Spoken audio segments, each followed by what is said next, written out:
On today's show, what does a successful season look like for Jordan Ott? And what is one more addition? If we could add a player to this team, would me and my guests want to see the Suns still do?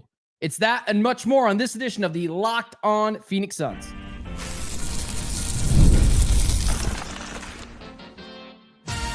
You are Locked On Suns, your daily Phoenix Suns podcast. Part of the Locked On Podcast Network, your team every day. Welcome back into Locked On Phoenix Suns. My name is Benjamin Garcia, host of the Ben Garcia Show, mornings on YouTube, and a credentialed Arizona sports, but Suns, for this particular show, media member. And thank you for making Locked On Suns your first listen here on this beautiful John Voida Monday. Don't forget, Locked On Suns is free and available on all platforms, including YouTube. So click that follow or subscribe button to do what thousands of Suns fans have already done. Become in every day or get locked on to the Phoenix Suns here each and every day. Today's episode is brought to you by FanDuel. Football season is around the corner. Visit the FanDuel app today and start planning your futures bets now. Joining me on the show, since FanDuel brought up the football thing, joining me on the show, resident Cardinal and I guess Bills fan, but also managing editor of Bright Side of the Sun and host of the Suns Jan Session podcast, John Voida, joining me on a John Voida Monday. What's up, man? Oh man, I'm so locked on. It's almost football season. Like, I'm super excited. Yes, I live and die with the Cardinals. That's why I'm such an avid fantasy football player, because the Cardinals by week 6 every year, you're looking elsewhere. But mom's from Buffalo, so I grew up a Buffalo Bills fan. The 4 falls of Buffalo, 30 for 30, is literally an encapsulation of my childhood and the despair that I went through. So I'm just kind of a born loser, right? A Bills fan, a Cardinals fan, a Suns fan. God bless the Dodgers, though. That is, well, I mean, they lost for a long time too. We will stay off of that subject, yes, so we can get the show on the road. However, being the fact that you're an all Arizona sports fan, you got this Bills tie too, which I don't even like. I'm not even going to go after you for, because I actually think the Bills are very likable. 4 straight Super Bowl losses. Dude. Yeah, man. If anyone has it worse than me as an Arizona sports fan, that might take it. But your Dodgers stuff, they've been winners recently, even though the COVID one doesn't really count. The one I still got the hat. Because I just say it doesn't count. It's the only reason why it doesn't count. Anyways, continuing on with more pressing matters. Bright Side of the Sun, which is obviously the site that John Voida is a part of, managing editor over there. You can see that in the lower third here. They are doing what is it that I'm training? A series. That's the word. I was going to say segment, but that's not a radio show. It's a writing piece. They're doing a series on each Suns player. What does a successful season look like for each player? And so you go check that out over there, because I thought it was a really great thing that John and I can sink our teeth into every Monday until the season really starts. That'll pretty much take us up to it. But also, I decided to throw my little flair into it. I don't know if he had this. I decided, let's start with Jordan Ott before we even get to the roster. And then next week, maybe we go Jalen Green or Devin Booker or Mark Williams, whatever. But check that out over there. But I thought it'd be interesting, before we dive into the roster, which we'll do next Monday, let's start with Jordan Ott. So let me ask you, John, is it schematics? Is it culture? Because for me, it's a combination of the two. But let's say what does a successful season look like for, I almost said John Voida, but Jordan Ott this season? Well, let's start on the surface level and not throw accolades into this conversation or upcoming conversations that we have, because that's kind of cheating and too easy, in my opinion, to say, oh, well, if he wins Coach of the Year, it's a successful season. It's like, no, I want to go a level or two deeper than that. And you hit on a couple of those things that would define success, in my opinion, for Jordan Ott next year. Culture is number one. If Jordan Ott is still the head coach this time next year, he's already made it past his predecessors by 2 months in every case. A full calendar year of being a head coach of the Phoenix Suns, that's successful for Jordan Ott. But I honestly think that culture is really a part of it, because we look at the last 2 head coaches and the issues that they had with this team and their ability to maximize the talent of that roster. It wasn't because of schematics necessarily. It was because of culture.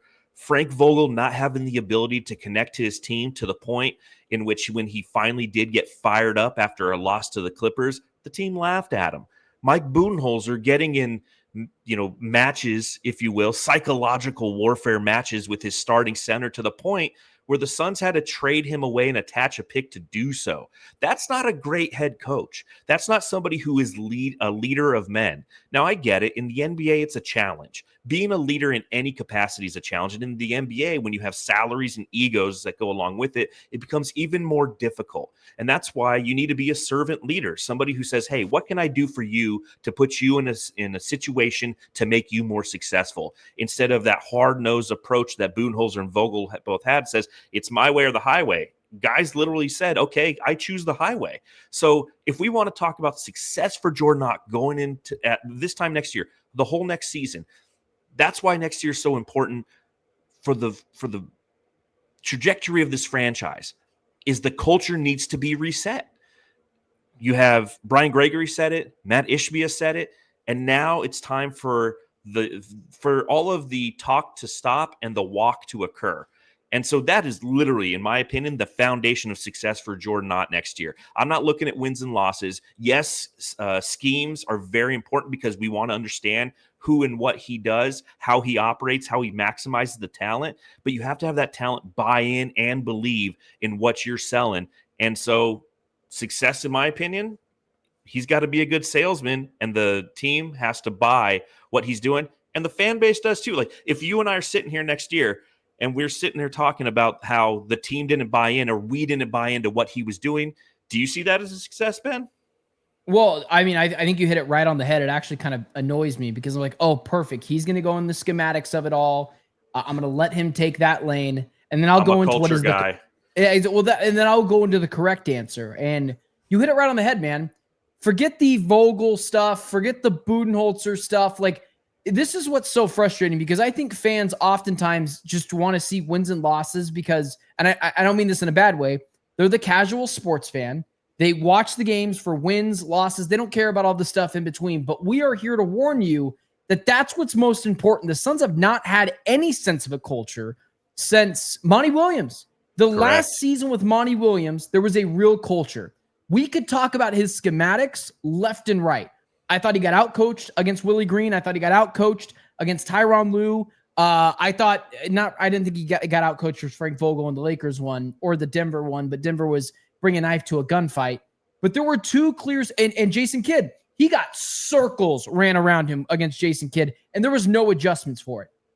But one of the things that kept that team afloat was they all loved and respected Monty Williams, and that is a real thing that oftentimes people lose sight of. So when you're talking about Jordan Ott, yes, do I want them to look like Cleveland? I don't want to say 2.0 because that would mean it's better, but Cleveland negative 1.0 maybe.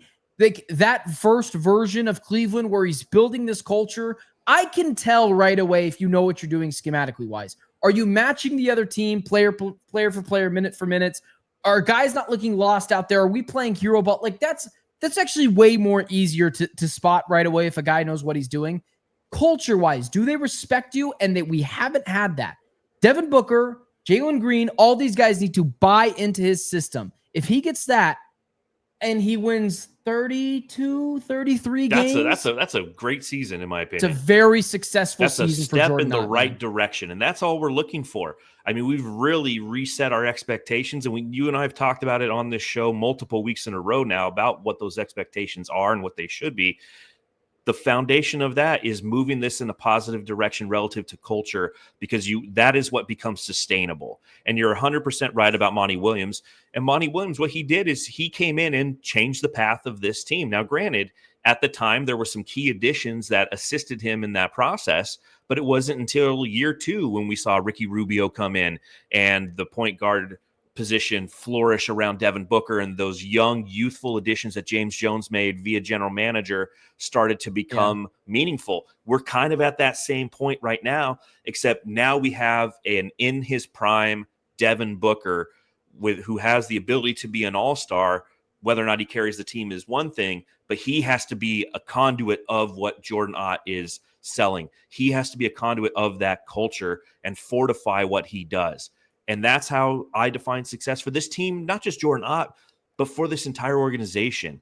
And again, I'm pleased with Suns fans because across all platforms, on whether it's on social media or in the comments on brightsideofthesun.com, people are not pushing back on the fact that this team is going to be mediocre next year, and they're in a foundational transition phase. It's the more frustrating thing is the people think we're only going to win 20 games next year. I don't understand that take.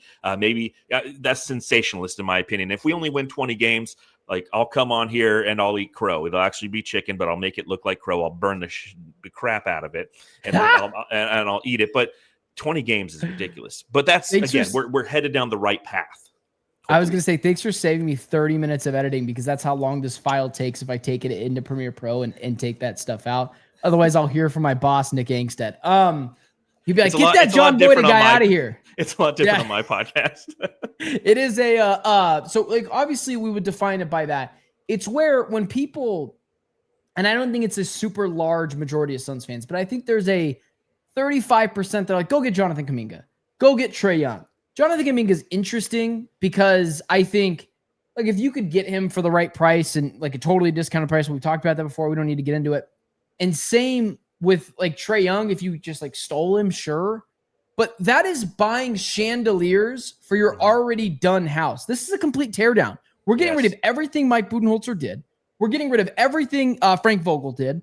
We're shooing out half of the roster. We're taking it down to the studs, man. How about we just make sure the foundation, which is the culture in this instance, can be a place that you can build your house upon? That's what the Suns need to do, man. Yeah, and that's why I continue to talk about how patience is the key to success for this team coming up. And that's like, if you want to define success next season for the front office, it's just that. Don't get mesmerized by the next shiny object that comes walking by. Just play the long game. Don't let your short-term greed get in the way of your long-term greed. That's the best way to move forward. Let's talk a little bit about those expectations, but not in the sense that we have been doing over the past couple of weeks on this show. I want to take a look at the Suns' schedule once again. And I believe there is a clear formula to know when you think a team is going to be solid, good playoff contenders. Let's look at that schedule. I'll have it pulled up here in just a moment, and we'll decide when we will know in this season if the Suns are indeed a playoff threat. And we'll do that next. First, today's show is brought to you by our friends over at FanDuel. August 26th is officially FanDuel Futures Day, a brand new holiday for football fans who live for bold predictions and preseason hunches for just 24 hours.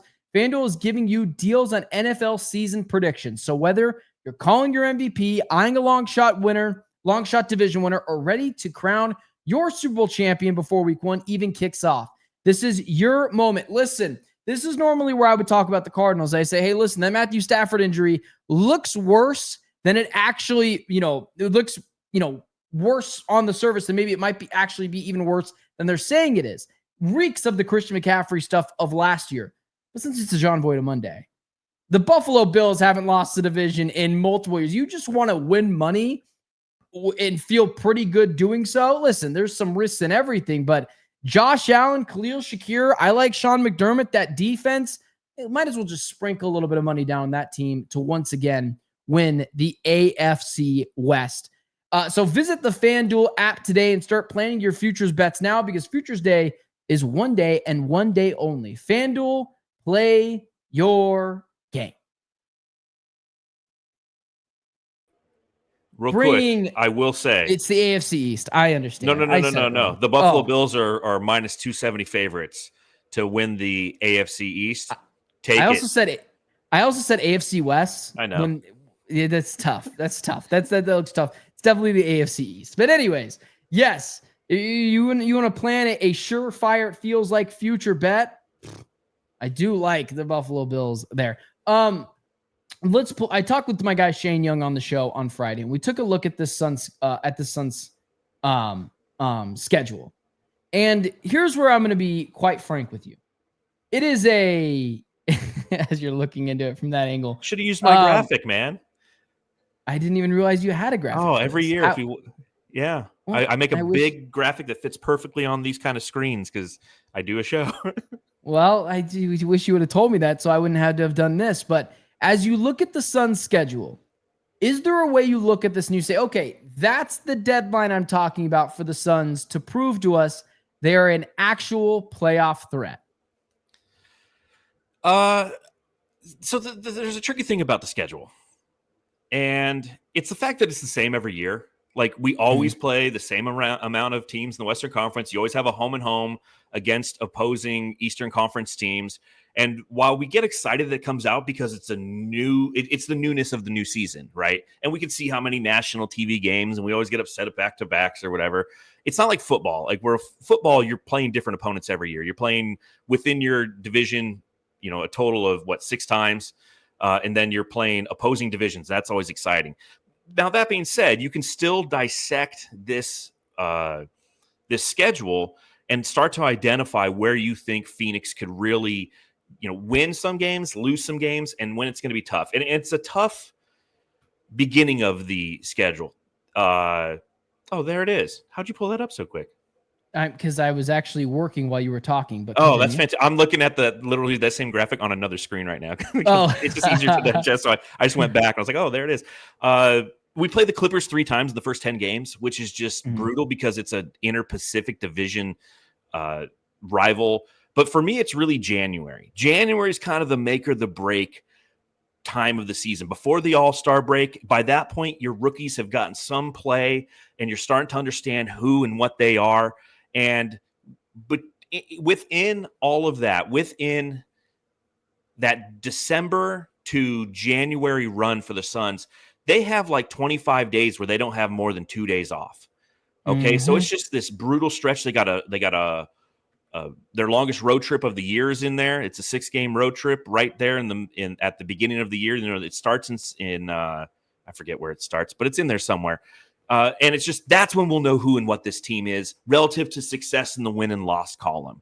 It's that January run and that road trip that, let's see, I think it starts in Miami. So it's Miami, Detroit. Then they're up to New York. They play Brooklyn. They play the 76ers and then the Hawks. That run right there, it's 10 days, 6 different cities. You're going to know a lot about the Suns after that road trip. Because right after that's their longest homestand of the season. I think it's right in there somewhere. So for me, I kind of have in all sports, it kind of varies for me, but I like to go through the first 20 games of the Suns season and I'll look at it and I'll say, what are they after that first 20 games? Because then after that, man, because you're going to play all the same teams, right? This is not the NFL or baseball for even that matter, where you're going to play the same teams multiple times every year. It doesn't change. We just know when and where it's going to take place now. However, with that being said, I look at the Suns' first 20 games and I say to myself, listen, I know you feel good about Sacramento, maybe the Clippers, I think are better, Denver. You just start to realize, man, that damn, the Western Conference is really freaking good. There are no gimmies. Let's say that there is, let's count the gimmies on this Sun schedule. I would count Sacramento as a gimme for now. At least it should be. Then I don't think you get another one until New Orleans. Yeah, Utah twice. You got Sacramento and Utah in that first 6-game stretch. I think a viable way to look at it is Suns could be 4-2 through that first 6-game stretch. But then, dude, after that, San Antonio, Golden State, Clippers twice in a row. You feel good about that Pelicans game, but damn, man, Dallas, Indiana without Tyrese Halliburton, that's still a team that's been playing together for a really long time. The Atlanta Hawks, it's starting to really reassure my thoughts on, I'm not talking down about the Suns because I don't think that they are a bad team or I hate this team. I'm being realistic about expectations and not setting unrealistic expectations on this Suns team. I think through the first 20 games of the season, man, God, I don't even want to say this. I don't want to deal with the backlash. Yeah, it's 5-15. 8 wins. That's why I think that that's what I think you feel good about. I think you for sure have 5 wins because you should beat the Kings. You should beat the Pelicans. You should beat the Utah twice. Outside of that, man, even Atlanta, Atlanta, that team might win the Eastern Conference this year. And it's not saying the Suns' schedule is more harder than other teams' schedules. It's when you go pen hits to paper and you look at the other teams, it's like, I can't feel more confident about those teams than the Suns right now. So it just continues to back up my point that this year is not about playoffs. It's about building the foundation. And then next year, maybe the Suns can still sneak in and be a 10 seed. I still don't think that is out of the realm of possibility. Yeah. However, the first 20 games is what it is. That's 25% of the season. Exactly. And that's my always, point. Give me 25% to figure it out. And that's always this isn't baseball, man. That line. Yeah. Baseball ebbs and flows so long. You can literally break it down into like 20 different seasons within the season. But, you look at this schedule and the 20th games that in-season tournament, NBA Cup, whatever the heck they want to call it to try to make us engaged, game against the Oklahoma City Thunder. So you got the Rockets we play once, San Antonio we play twice, the Kings we play twice, the Jazz we play twice, and the Pelicans. Those are like the 5 I feel good about games. But outside of that, like you said, it's going to be a brutal stretch. And by the time January hits, we're going to have a good idea of who this team is, because in that first 20 games, the way that I see that the Suns should operate is you're not playing the rookies a ton in those first 20 games. This is from a foundational schematic standpoint. That's when you're instituting who and what you are schematically into this team. And from there, once we start to hit Christmas time, January time, that's when you start to see the rookies injected into those lineups with more regularity. Because by that time, we might be a team that is, got 10 wins and 25 losses.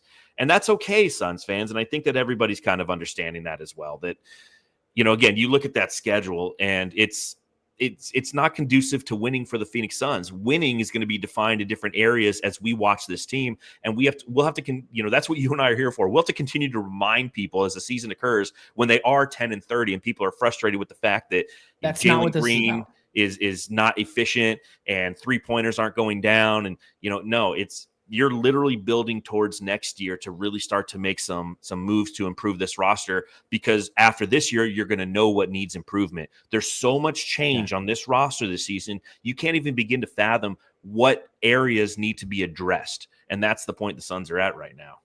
150%. Also, here's why I don't want to deal with this because you're so negative. Let's just be honest. I think the Suns are going to be fighting for a play-in spot all the way till the end of the season. However, the first thing my eyes went to was, how do the Suns end the season? I didn't even look at the front part of it. Oh yeah, the Suns are likely going to be going elbow to elbow with other teams trying to get that 10 seed. Dude, look at the way they end the season, man. Houston's better. Dallas is better. The Lakers are better. Oklahoma City Thunder, cross your fingers, they have the first seed wrapped up. That might be the case. But I wouldn't pick the Suns in any of those games. And if you're telling me the Suns are in the thick of a playoff race to end the season and they end the season on a losing 3 of their last 4, I can't pick them to be a playoff team, man. And so when I have all these fans telling me that they're going to win 40 games, they're definitely going to be better this year than they were last year, I just need you to explain to me why. And if it's just, well, I think Jalen Green's finally going to take that leap, I'm sorry, I'm going to hang the phone up on you, because that is not a logical reason. That is hope. And so I don't want to seem like I'm talking down to fans, but that playoffs is not what this is about this year. It's about building the foundation and being ready to go, not next year and the year after in the final couple of years of Devin Booker's prime, man. You got anything else to add? Just, ladies and gentlemen, I appreciate your optimism. Stay optimistic. We need more of it in this world. We really do, because especially social media is so toxic. But I can't buy into I have to be a realist, and I analytically look at this team. I look at what's before them, and I don't see the path. Maybe you do. And again, good for you. I would love to live in that world. I envy you more than you know. Yeah. Let's move on to the final segment. Kind of a fun segment to do to end the show. And I waited to do this one because I wanted to do it with you. What is one player or position that we would like to see the Suns add to go into training camp with in just a few weeks here? Basketball season's actually getting closer than we think. So it's gonna really start to heat up soon, but we'll get to that next.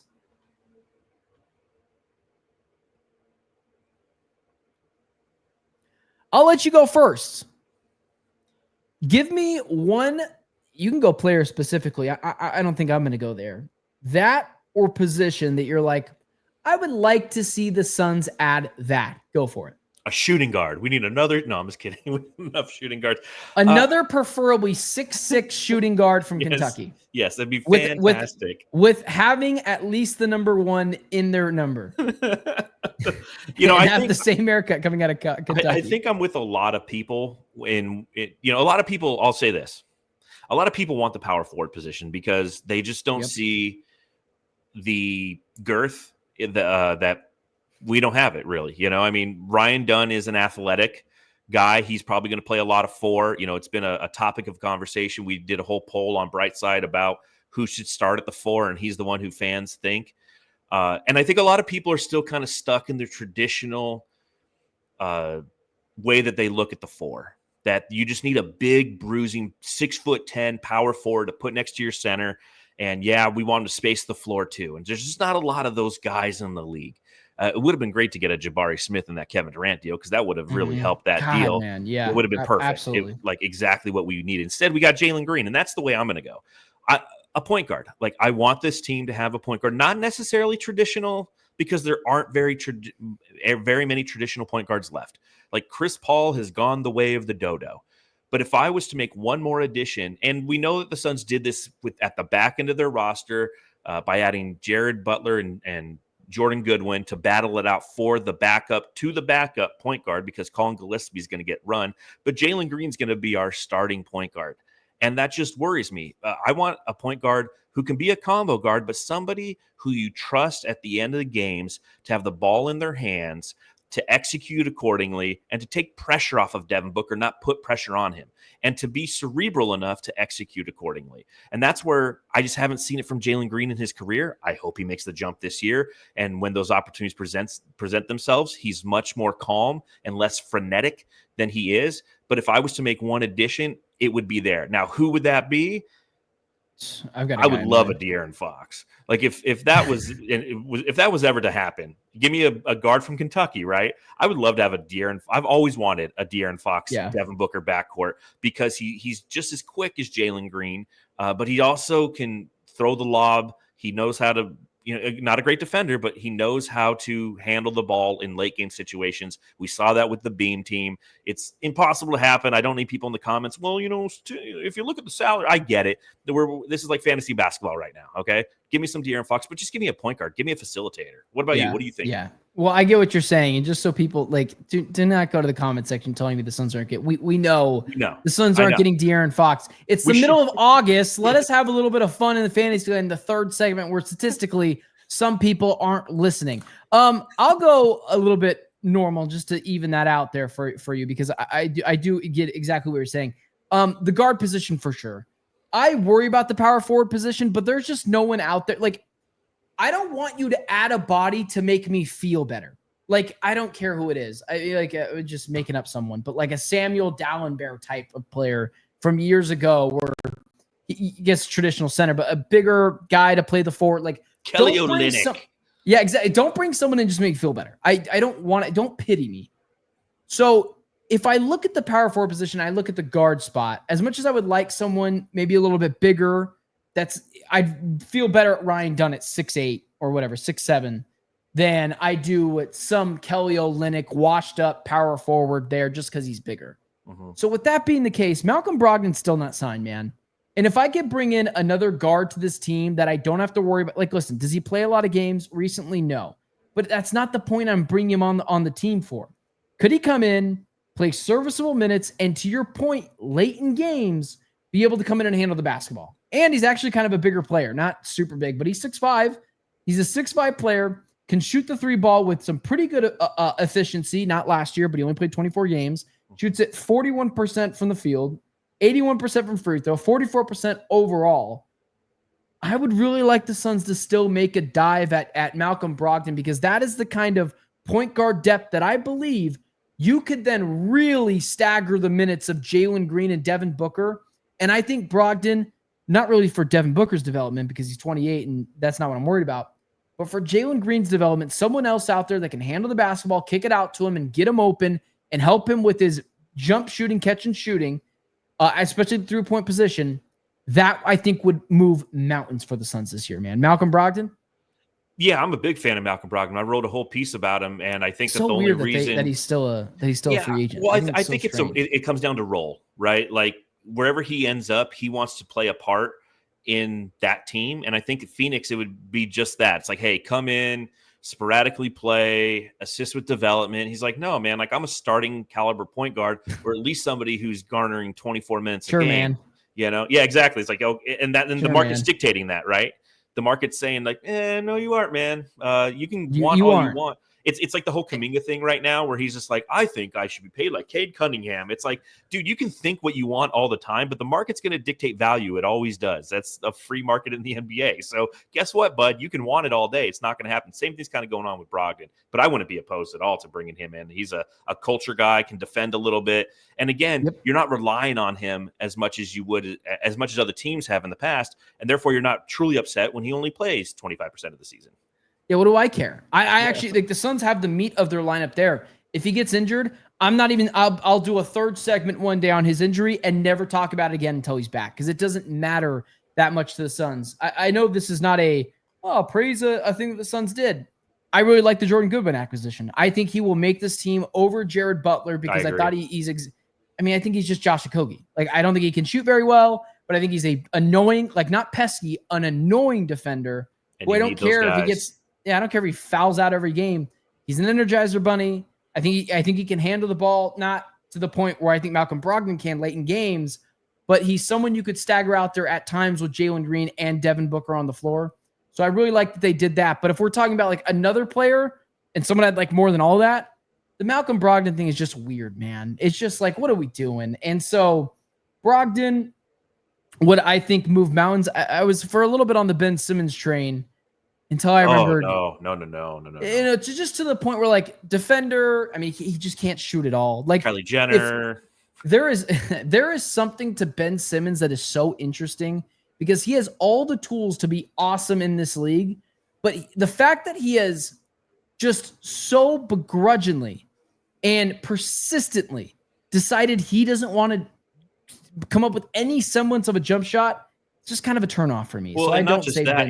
He reminds me of, I don't know if you remember Isaiah Cannon, who once upon a time. I remember Isaiah Cannon. So he was like a one-man fast break stopper. Whenever the Suns would be out on a fast break, he would get nervous and wouldn't know what to do. So he'd pull the ball out and wait for the rest of the team to get there and run a set on a team that didn't have a lot of talent. Ben Simmons is the same thing. When he gets out in transition, he's afraid, because he knows, if I go towards the basket, they might foul me. I might have to shoot free throws, and I can't. And like you said, I have no jumper, so he'll be running a fast break and literally just stop at the 3-point line, let everybody else come. I don't want, like, again.